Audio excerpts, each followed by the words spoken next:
Munyo berhasil lawan nafsu dalam bulan Ramadan, heplo istiqamah. Tidak cuma nafsu makan, nafsu minum, nafsu seluruh keinginan yang berdosa atau hana faedah. Talawat ngenyan akan gampang katanya menjadi pelaku kebaikan-kebaikan yang duduk je ke status orang yang takwa.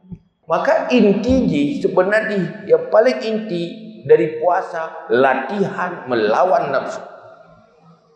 Manusia yang paling berat perjuangan dalam dunianya adalah lawan nafsu. Nyokeh yang nepegah oleh Nabi setelah dari kemenangan perang Badar.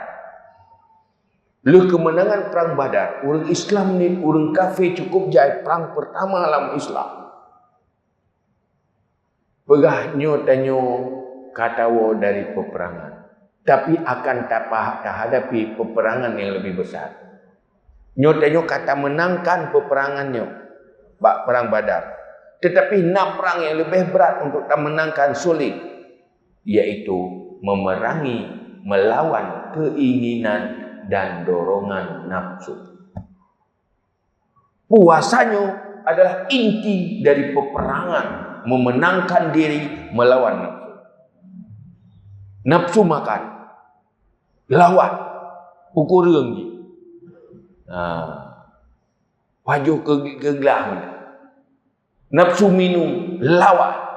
Nafsu berbicara yang hana perlek, lawan. Nafsu mata kalian yang berdosa, lawan. Nafsu punyung ingin mendengar yang tidak perlu dan yang berdosa, lawan. Nafsu hati semikir yang kengkang pikiran yang fikir hana perlek, fikir ke Allah mentek, lawan fikir hana perlek. Nyan baru bere. Lakukan atanya huro, lihat apa yang terjadi. Tapi serius terjadi sesuatu yang duduk payah takut. Pakan hanya mengkal lagi nyawa puasa. Kau berugo kamu peluh-peluh tolong puasa jamun. Salah sebab-sebab mesti jamun mengkal lagi nyawa karena moho dekat. Gado bahana patah ulang li menyesal. Tapi pada menyesal, what lu serius tidak puasa.